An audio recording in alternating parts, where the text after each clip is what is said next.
खुदावंद आपको बरकत दे। आज हम फिर अपने रूह के निजात के हवाले से मैसेज को फिर दोबारा से सुनेंगे। पिछली दफ़ा हम सीख रहे थे बपतिस्मे के बारे में, आज हम उसी को फिर आगे सीखने के लिए एक दूसरे के लिए बरकत का बायस बनेंगे। खुदावंद आपको बरकत दे। आप इधर उधर मत जाइएगा, थोड़ी सी मसरूफियत को छोड़ दें और सिर्फ खुदावंद के कलाम की तरफ तवज्जो करें। ये बहुत गहरा मजमून है और मैं चाहता हूँ इसको आप बड़े ध्यान से, बल्कि कापी पेंसिल पकड़ें और कुछ चीज़ें नोट करें, और ताकि आपको याद रहे। और फिर भी आप कभी फ़ोन पे हमारे साथ कोई बात सीखना चाहते हैं, बात करना चाहते हैं, तो आपको मौका मिलेगा कि हम आपके साथ बातचीत कर सकें। इसलिए कापी पेंसिल भी पकड़ें और बड़े ध्यान से इस कलाम की बातों को सीखने की कोशिश करें, ताकि आपकी ज़िंदगी में बरकत आए। बाइबल मुकद्दस में हम सीख रहे थे कि खुदा हमें पुरानी ज़िंदगी से निकाल कर एक नई ज़िंदगी में ले जाता है, और ये जो रस्म दफन है, जो बपतिस्मा है, ये हमारे अंदर क्या तब्दीली लाता है। इससे आगे और मुफीद जो हमारे लिए बरकतें हैं, हम इसे कलाम की तरफ से पढ़कर देखते हैं। मत्ती की इंजील में भी हमने देखा ये यीशु मसीह ने बपतिस्मा लिया, तो आगे हम देखेंगे कि ये बपतिस्मा हमारे लिए खुदा की कलाम में किस तरह ये बरकत का बायस बनता है कि हम मौत से निकलकर ज़िंदगी में आते हैं। यीशु मसीह के हवाले से लिखा है रोमियो के खत 6 बाब की कुछ आयतें मैं आपके सामने रखूँगा। 5 आयत से मैं पढ़ने जा रहा हूँ, बल्कि हम 30 आयत से देखेंगे। क्या तुम नहीं जानते कि हम जितनों ने मसीह यीशु में शामिल होने का बपतिस्मा लिया है, तो उसकी मौत में शामिल होने का बपतिस्मा लिया। हम बपतिस्मे में हम मसीह के मरने की रस्म में जाते हैं, रस्म दफन में जाते हैं। और आगे लिखा है 4 आयत में 6 बाब की रोमियो की खत में, बस मौत में शामिल होने के बपतिस्मा के वसीले से हम उसके साथ दफन हुए, ताकि जिस तरह मसीह बाप के जलाल के वसीले से मुर्दों में से जलाया गया, उसी तरह हम भी नई जिंदगी में चलें। बपतिस्मा हमें नई जिंदगी में दाखिल करने की रस्म दफन है, जो हमें नई जिंदगी में लेकर चलने के लिए पूरी की जाती है। और आगे लिखा है 5वीं आयत से मैं आगे पढ़ता जाऊंगा, क्योंकि जब हमको उसकी मौत की मुशाबत से उसके साथ व्यवस्था हो गए, तो बेशक उसके साथ उठने की मुशाबत से भी उसके साथ व्यवस्था होंगे। चुनांचे हम जानते हैं कि हमारी पुरानी इंसानियत उसके साथ इसलिए मसलूब की गई कि गुनाह का बदन बेकार हो जाए, और ताकि हम आगे को गुनाह की गुलामी में ना रहें, क्योंकि जो मुआ वो गुनाह से बरी हुआ। बस जब हम मसीह के साथ मुए, तो हमें यकीन है कि उसके साथ जिएंगे भी। और आगे लिखा है 9वीं आयत में, क्योंकि ये जानते हैं कि मसीह जब मुर्दों में से जी उठा है, तो फिर नहीं मरने का, मौत फिर उस पर इख्तियार नहीं रखती। तो आगे लिखा है, क्योंकि मसीह जो मुआ गुनाह के एतबार से एक बार मुआ, मगर अब जो जीता है खुदा के एतबार से जीता है। इसी तरह, गौर से सुने, इसी तरह तुम भी अपने आप को गुनाह के एतबार से मुर्दा, मगर खुदा के एतबार से मसीह यीशु में जिंदा समझो। मसीह के हवाले से हम ये देख रहे हैं कि मसीह जिस तरह मरा और जी उठा, ये रस्म दफन जो है, बपतिस्मा जो है, ये हमें उसी रूप में खुदा हमें उसी तरह फिर से पुरानी इंसानियत से एक नई जिंदगी, एक नई इंसानियत, एक नए मखलूक होने के नाते बदल देता है। ये सिर्फ खुदा करता है, इंसान नहीं करता। आप कई दफ़ा नहर में नहाए होंगे, समुद्र में, दरिया में, आपने बड़े गोते लगाए होंगे। वो नहाना, वो गोते खाना, वो एक अलग चीज़ है। ये खुदा के कलाम की ताबेदारी करके अपनी पुरानी जिंदगी को मसीह के साथ दफन करना, ये एक और बात है। और ऐसा किया है, ऐसा करते हैं, ऐसा आपने करना है। मैं भी आप ही की तरह एक दिन इसी रस्म में दाखिल हुआ। मैं भी अपने आप को पुरानी इंसानियत के साथ, मसीह के साथ व्यवस्था करने के लिए इस रस्म में गया। मैंने भी बपतिस्मा लिया। मैंने इस ईमान से लिया कि मसीह ने मेरे लिए एक नमूना किया और मेरे लिए एक कलाम किया। ये एक हुक्मन मेरी ज़िंदगी में ये साक्रमेंट था, और मैं भी जब पानी में गया एक नई ज़िंदगी पाई, और उसी तरह मेरे लिए भी आसमान खुला, और मेरे लिए भी आसमान से रूह कुदस आया। और मैं रूह कुदस की उस बरकत से, जब जो पीछे जिक्र किया है कि यीशु मसीह रूह कुदस का बपतिस्मा देगा, उसको मैंने हासिल किया। ये टॉपिक आगे चलकर हम सीखेंगे। रस्म दफन जो है बपतिस्मा जो है ये हमारे लिए आसमान को खोलता है। बपतिस्मे के बारे में थोड़ा सा बताना चाहता हूं। बपतिस्मा लफ्ज़ जो है ये यूनानी में इस्तेमाल हुआ है, बैप्टिस्मा, और इसके जो मानी है इसमें पानी में डालना, डबोना और निकालना, ये अमल शामिल है। एक लफ्ज़ इसी तरह मिलता जुलता है, बैप्टो। बैप्टो लफ्ज़ के मानी है डबोना और इस तरह की मशक करना, लेकिन मत्ती की इंजील में 3:7 में ये चीज़ एक हुक्म और मसा की शक्ल में नज़र आती है। मत्ती 28 बाब 18 और 19 में भी यीशु ने पास आकर उनसे बातें की और कहा, बस तुम जाकर सब कौमों को क्या बनाओ, शागिर्द बनाओ, और उन्हें क्या करो, उन्हें बाप और बेटे और रूल कुदस के नाम से क्या दो, बपतिस्मा दो। ये यीशु मसीह ने इरशाद आज़म दिया जब यीशु मसीह इस दुनिया से अलग हो रहे थे, और उसने ये तालीम दी कि जाकर लोगों को क्या दो, बपतिस्मा दो जो ईमान लाए। और अजीज़ों, ये एक बड़ी अहम बात सीखने की है कि खुदा के बेटे यीशु मसीह ने आखिरी वक्त में इरशाद आज़म में, जो शख्स कभी कोई दूर जा रहा हो या मर रहा हो तो उसकी बातें बड़ी कीमती होती हैं। यीशु मसीह उस वक्त ज़मीनी खिदमत से पूरा करने के बाद अलहदा हो रहे थे, और उन्होंने कहा शागिर्दों को कि जाकर ये तालीम दो और उन्हें कहो कि खुदा बाप, खुदा बेटे, पाक रूह के नाम से बपतिस्मा लें। और ये हुक्म आज भी जारी है, और हमारी ज़िंदगी में आज आप इस टीवी पर खुदा की कलाम को सीख और सुन भी रहे हैं।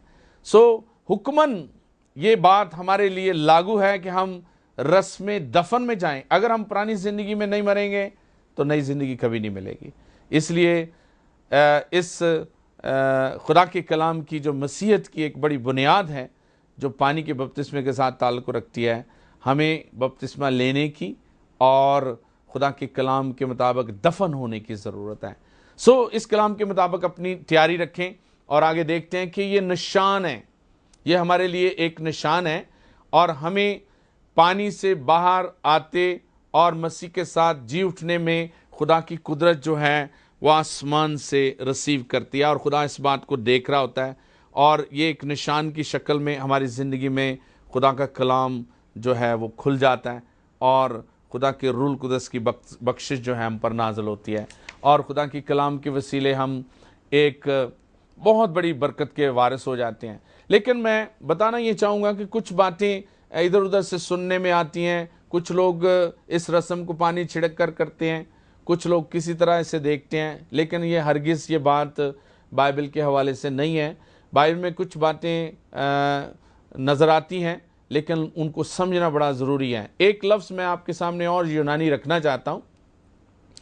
उस लफ्ज़ में लिखा है बैप्टिस्मोस। बपतिस्मोस ये जो लफ्ज़ है, ये यूनानी लफ्ज़, इसका मतलब है ये कुछ इस तरह की रस्मी तहारत से मुराद ताल्लुक़ रखता है, जिसमें जैसे बर्तन धोना, या फिर हम देखते हैं कैथलिक तर्जमा में ये इस्तेमाल होता है, उसका मतलब वज़ू है।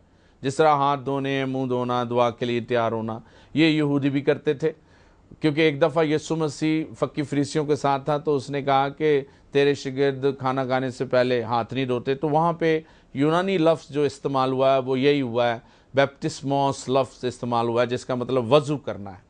इसी तरह एक और लफ्ज़ इसी तरह का मिलता जुलता मिलता है, जिसके मीनिंग्स जो हैं ये भी यूनानी लफ्ज़ है। इसका मतलब है बैप्टिस्टिस। बैप्टिस्टिस जो लफ्ज़ है BAPTISTES, इसका मतलब है बपतिस्मा देने वाला। यूहन्ना जो था वो अस्तबागी के नाम से जाना जाता था, क्योंकि वो बपतिस्मा देने वाला था।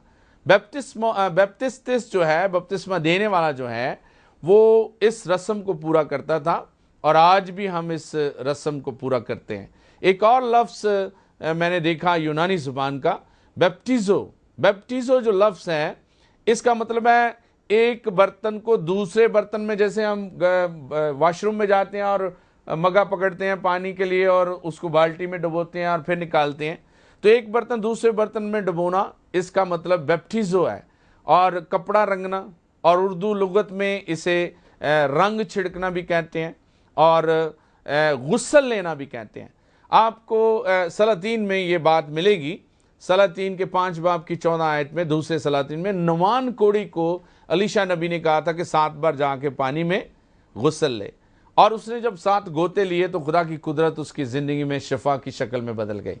सो ये नुमान कोड़ी ने ये वाला बपतिस्मा नहीं लिया था जो पुरानी ज़िंदगी से नई ज़िंदगी में आता। उसने बैप्टिज़ो लिया, गुस्ल लिया, ताकि खुदा के बंदे की जो बात उसके लिए शफा के लिए थी वो पूरी हो जाए। लेकिन हम बैप्टिज्म के बारे में देख रहे हैं, जो मसीह में मरकर जी उठने की रस्म, दफन होने की रस्म है, हम उस पर गौर कर रहे हैं। बपतिस्मा नए अहद में पुराने अहद के 3 अजीम ओहदों से ताल्लुक़ रखता है, और हम इसे देखते हैं कि ये शुरू से खुदा के तख्लीकी अमल और उसकी बरकत के साथ ताल्लुक़ रखता है। बाइबल मुकद्दस में नूह का अहद हम देखते हैं, तो नूह के अहद के बारे में कलाम मुकद्दस में लिखा है कि नूह का जब तूफ़ान था तो खुदा ने आसमान से जब बारिश बरसाई तो वो 8 जाने जो थी वो कश्ती के अंदर डूबी हुई, उस पानी के ऊपर भी पानी था, नीचे भी पानी थी, और उन्होंने एक ख़ानदान ने बपतिस्मा लिया और एक नई दुनिया, एक नई जीवन, एक नई ज़िंदगी का आगाज़ किया। ये भी एक आने वाली वक्त का अक्स हम देखते हैं। इब्राहिम के अहद में भी हम देखते हैं, फिलिपियों के ख़त में 3:3 में पढ़ें और रोमियो 4:11 में पढ़ें, तो वहाँ पे इस रस्म को एक मोहर की शक्ल का नाम दिया गया। मूसा के एक अहद में भी हम देखते हैं कि यही रस्म हम देखते हैं कि वो दरियाए कुलज़म में से गुजरे और उन्होंने आसमान से खुदा ने और पानी में से गुजर कर उन्होंने खुदा की कुदरत के साए तले मिस्र की गुलामी से, पुरानी ज़िंदगी से निकल कर एक नई ज़िंदगी का आगाज़ किया, और खुदा ने उन्हें एक नया जीवन दिया। इसी तरह हम देखते हैं आगे चलकर दरिया यर्दन में भी वो इसी तरह गुजरे, जो बियाबान में बच्चे पैदा हुए थे, लेकिन उन्होंने इस बहुत बड़ी बरकत के राज से फ़ायदा नहीं उठाया, और उन्होंने इस बात को बल्कि रायगा कर दिया और गुनाह में फिर वापस चले गए, और खुदा ने उनको उनके हाल पर छोड़ दिया। लेकिन यहाँ पे मसीह खुदावंद आया इसलिए कि हम नजात पाएं, और वो चाहता है, वो नहीं चाहता कि हमारी ज़िंदगी बर्बाद हो जाए। हम उसके उस मुशाबत से, उसके मर कर जी उठने में ज़रूर शामिल हों। अगर हम ये ईमान रखते हैं यीशु हमारा खुदावंद है, तो वो हमारा नजात देंदा भी है, और अगर वो हमारा नजात देंदा है तो हमें नजात भी लेनी है, और अगर नजात लेनी है तो हमें मसीह के साथ मरना भी ज़रूरी है। हालेलुया। सो बपतिस्मा लेना हमारी ज़िंदगी के लिए कलाम के मुताबिक बहुत ज़रूरी है। अब इसके बारे में, बपतिस्मा लेने के बारे में हम देखते हैं कि इसकी मुख्तलिफ बरकत हैं जो खुदा हमारी ज़िंदगी में हमें देना चाहता है। सबसे पहले इसकी बरकत में देखते हैं कि यूहन्ना ने जब तौबा की दावत दी तो उसने एक ऐलान किया कि खुदा तुम्हारे साथ माफ़ी का दावा करता है, माफ़ी का वादा करता है, ताकि खुदा वो हमें माफ़ करे। बपतिस्मा की रस्म से खुदा हमें माफ़ी देता है, हमें गुनाहआलूदा ज़िंदगी से पाक करता है। दूसरी बात, आने वाले वक्त के मुताबिक वो यीशु मसीह की तरफ इशारा करता है कि जो हमें रूल कुदस का क्या देगा, बपतिस्मा देगा। इसी रस्म दफन के बाद यीशु हमें एक बहुत बड़ी बरकत देना चाहता है, और वो रूल कुदस की बरकत देना चाहता है, रूल कुदस में हमें पैदा करना चाहता है। फिर आगे लिखा है तीसरी बरकत जो है, यीशु को सबसे पहले पानी और रूल कुदस का बपतिस्मा जब एक ही वक्त